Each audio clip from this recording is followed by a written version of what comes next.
Yunli is all about the full counter, and today I'm going to show you how to build her best. But before I jump into it, I need to tell you that the content is from the Creator Experience server, so this video is not fully indicative of the final product. There may or may not be changes in the version update, so stay tuned. Alright, let's get into the content. To make Yunli do her big PP full counters, she needs her burst. And if you want to take full advantage of it, you need to time enemy attacks. This means you pop the burst right before an attack, which activates a global taunt similar to the Shield Trailblazer. Now if you do it right and get hit, it will look like this. That's quite big. But if you do it wrong, you end up with something like that. I will dive more into her kit later. I just wanted to give you a glimpse of what her main gimmick is. In this guide, I'm going to cover her best relics, ornaments like cones, and of course her hyper and duo carry teams. And of course, give you my own impressions of this unit later down the line. My name is New Star Impact. Let's get into it.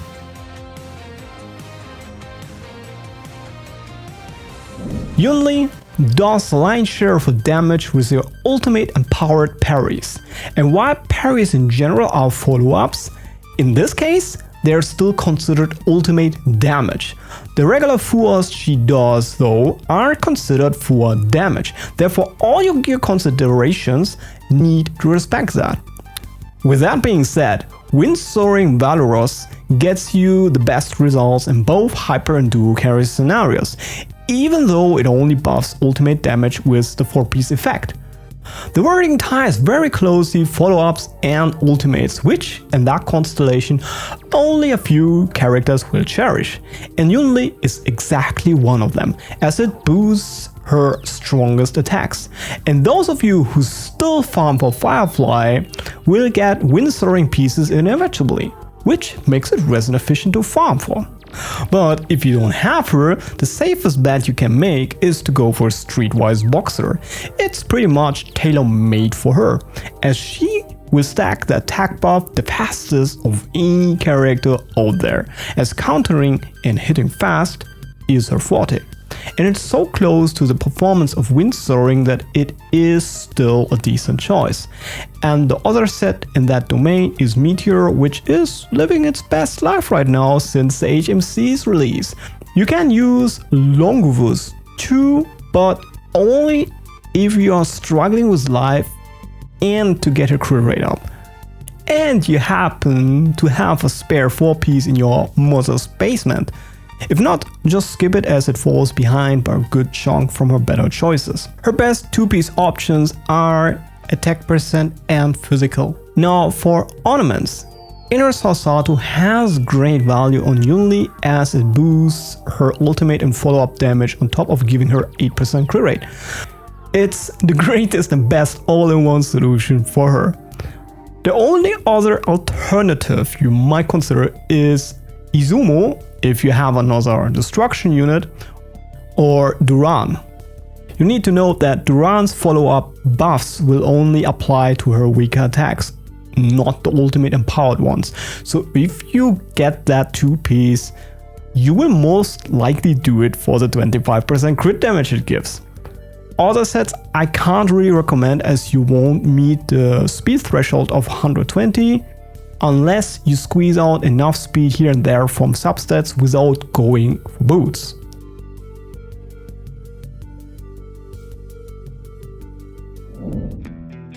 Speaking of stats, it's time we discuss them now. The main stats are straightforward with the exception of the boots. You want to have crit for her body, physical sphere, and attack for her rope. The boots need to be attacked, as almost all of her damage is driven by parries. The only benefit speed will have is that it allows her to generate a little bit more energy. But that is not enough to justify the loss of attack. For her substats, it's pretty much crit and attack percent that you want to have.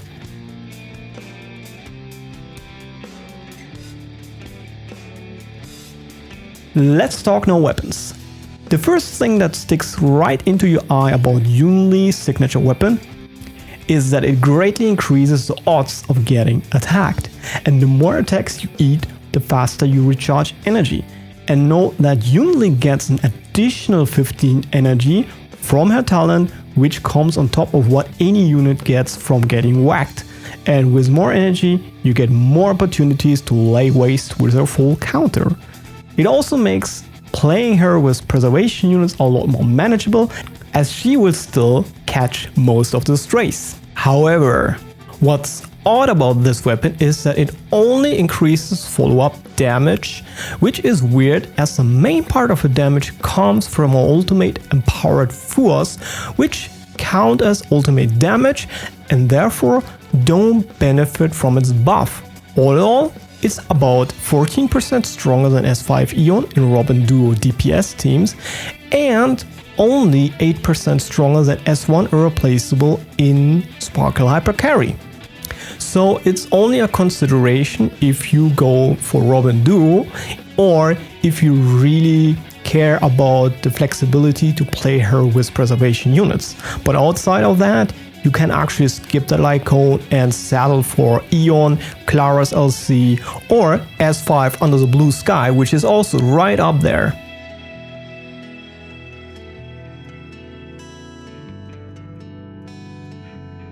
Yunli needs her burst to create opportunities for her full counter, so units who help her get her burst back quick will be a big deal here. Especially Sparkle plus Tingyun is a top tier combo for her. Tingyun directly restores energy and gives a ton of buffs that amplify all of her damage.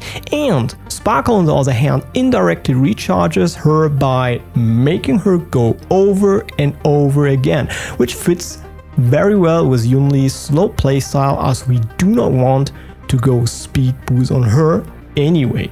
On top, the skill point economy is good enough that it allows you to plug in a Huohuo. Huohuo is optional, but she can take that concept and push it to the next level, as she recharges 20% of everyone's energy on top of her 500 to 700 attack buff she gives on top. And on Yunli, it actually pays off double. Her energy needs per charge is 120, but her total energy pool is 240, and the 20% refund apply to the total pool and not the value here. With Sparkle and Tingyun, you can even skill every turn on Huohuo and achieve a 3-turn ultimate, as long as you run an ER roll plus high refinement post-op or her signature. That will work until the 3rd cycle. Beyond that, you start to run into SP issues. This hypercarry team can go toe-to-toe with anything else on the market and is reliable to play. However, it makes a stronger investment into Yunli's Relics a requirement. Bronya is sadly no alternative here. You simply have the Jinyuan struggles all over again with Yunli, and past and future or Bronya's light cone are also useless here. I think it is what it is. As for duo DPS, the stars will be Robin plus Swordsmaster March 7th. That duo paired up with Yunli is very powerful and can go toe to toe with the hypercarry team. Robin as a follow-up base support just fits the role here to a T and is perfect in enabling both carries. The new Swordmaster March 7 is pretty much tailor-made to work out of the box with Yunli. She wants a unit that attacks a lot, and Yunli fits that build just perfect, allowing March to get her stacks quickly for her empowered auto attacks, and more empowered auto attacks mean more coverage from her A6, which buffs Yunli with a staggering 60% crit damage, just like that. Plus, her own damage is also very respectable. You should not sleep on raising her properly. This situation reminds me kinda of the 4-star niche supports that are getting packaged with a DPS in Genshin, like Kujo, Sara plus Raiden. Swordmaster and Yunli are that package, but here the support is far from being locked to one unit or two. She only wants people who attack a lot. Yunli is just the best fit in that regard. March is even useful in content without imaginary weak, enemies, as she can reduce any type of resistance that matches with her partner. Now, besides March the 7th, you can also use others when they fit the bill.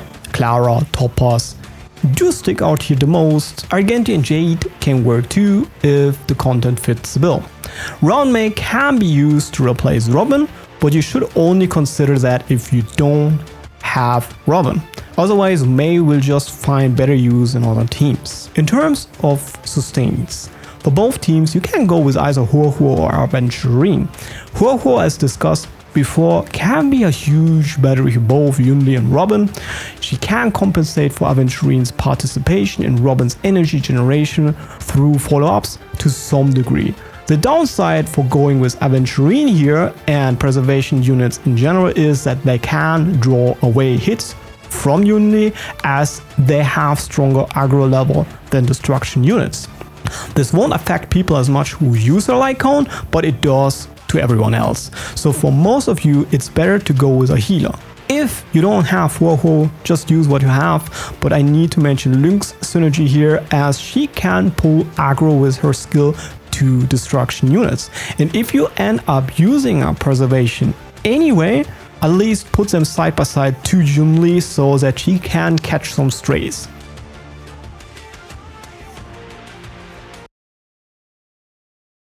Alright, now let's cover Yunli's traces.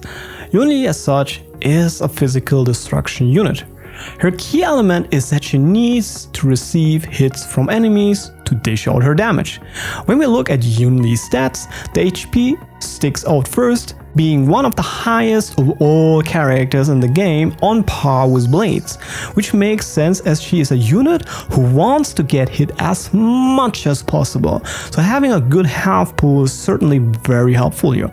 But note that unlike Blade, she doesn't need to actually eat damage in order to function, only the hit is enough. Her 94 base speed is also pretty low, which doesn't matter as you won't build much speed on her anyway. Her total energy is stated at 240, and similar to Argenti, get 2 charges out of that pool, but in contrast to him, you only use 1 charge at a time, even if you are completely full. And you don't get additional benefits from maxing her energy either. She has 2 other benefits though from having that pool. A percent-based energy refund, which is twice as good than in any other unit. B, it allows you to hold back on her ultimate for the best timing, as you do not need to be afraid on overcapping energy at 1 charge. Alright, for her normals, you do not need to level them, as this character wants to use her skill outside of her ultimate as much as possible. And speaking of this skill, it serves 3 functions here. It has a self-heal that scales with her attack, and it deals a chunk of physical damage as a blast. The third function is to restore, of course, energy for her burst. Usually it's not really worth the mention, but on this character, the lion's share of her damage is tied to her burst. A skill just gives more energy than a normal attack, so since you're going to use it a lot, you will also have to put some levels into it to make it worthwhile. Now, before we talk about the burst, let's dive into her talent first. Then the burst will make more sense. So whenever Yunli gets attacked, she does 2 things. A, she gets 15 energy restored for that, which emphasizes why it's so important that she gets hit a lot.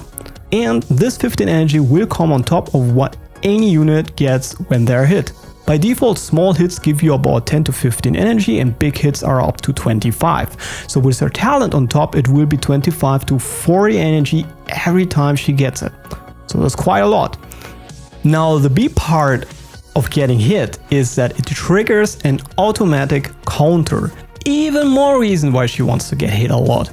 This damage gets applied as a blast, and if the guy immediately after attacking Yunli managed somehow to die or disappear, Yunli will just go and slap another guy. The counters coming from her talent belong to the family of follow-ups, and therefore the damage registers as follow-up attack, which is funny as the fours from her ultimate do a different thing.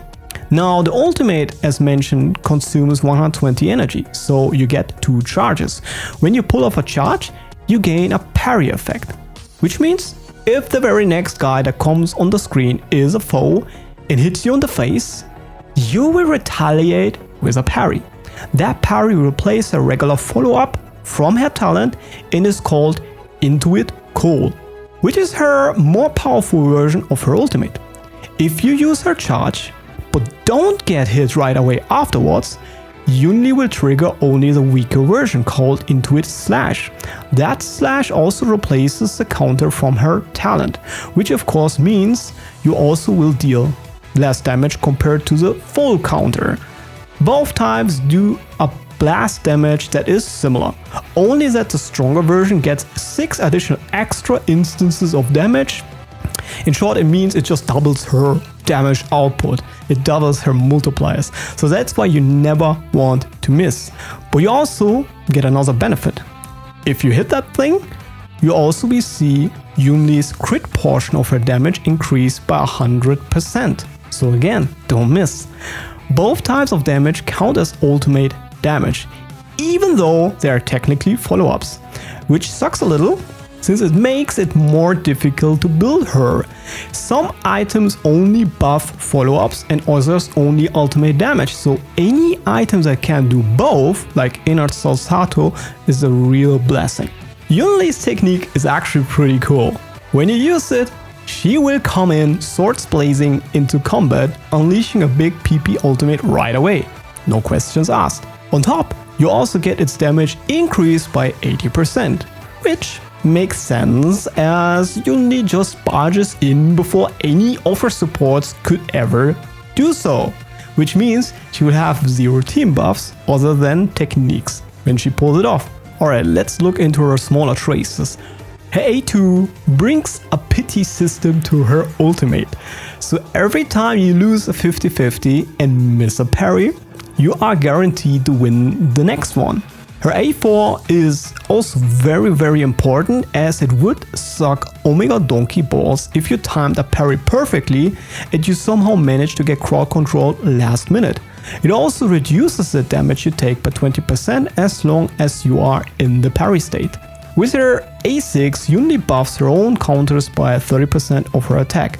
That buff lasts for a whole turn. You also get about 7% crit rate from the smaller traces, which come in clutch, and some attack here and there.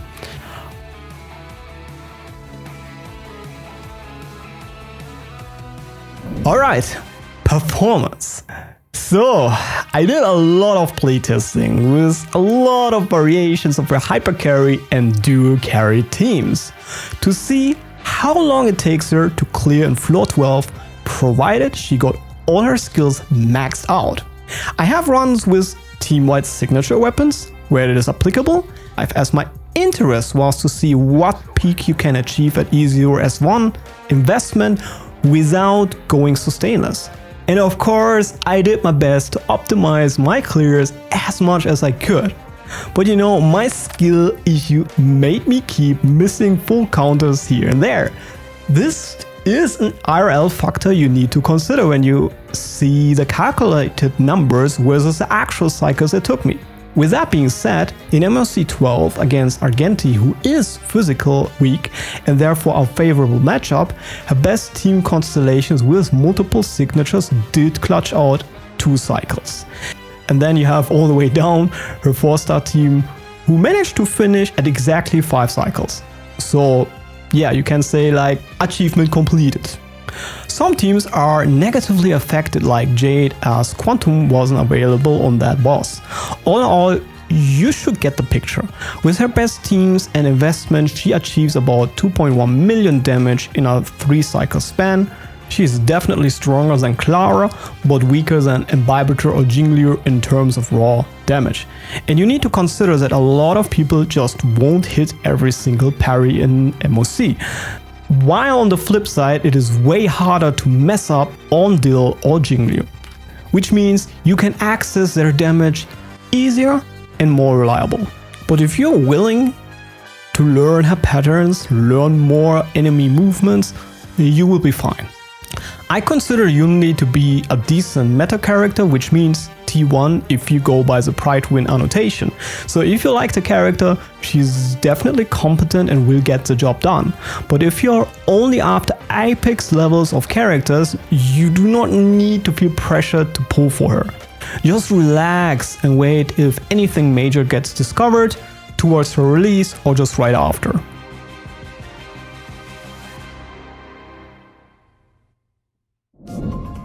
Alright, with that out of the way, let's talk about her vertical investment. Like always, make sure to invest horizontally first and get her best units, as I have mapped out in the team section. Then it makes a lot more sense to think about going vertical. As you remember from the weapon section, the upgrade in terms of raw damage from Light Cone isn't that huge. It helps indirectly with energy and makes using preservation units more feasible, but it's overall not that crazy of a improvement. Her E1 provides more value as you get a 20% increase damage from ultimate force and on top a higher multiplier towards her perfect counters. A total 15% increase in damage from her E0. So her E1 is a winner for me. Now let's cover the rest of her Eidolons. E2 gives a 20% defense ignore to her counters. Defense ignore is hard to come by on Yunli as her best teams don't help her out with that. It gives an overall 10% boost from her previous Eidolon. Her E3 levels her ultimate, a 5% increase from her previous Eidolon. E4 gives you effect rest, so nothing exciting here. E5 increases her skill and talent. The talent will give you a slight increase to her regular counters, a 2 to 5% increase to her damage. Now, the E6 mainly removes her entire difficulty from the game, as you only need to wait until an enemy comes to the field and then just pop her ultimate. And it will do the full thing regardless of what they are actually doing. You get also on top a 15% crit rate buff, which is nice, but I think the key player is the 20% resistance penetration, which all in all gives you an 18 to 20% gain from her previous Eidolon. So at E6 you are looking at a roughly 60 to 70% damage increase from her base version at E0. The E1 and E2 are both pretty good stopping point. From here you have to go all the way down to her E6 to get the next power spike. Alright, I gave my assessment already in the performance section, no point in repeating that. I just hope the guide was useful. This has been New Star Impact, signing out.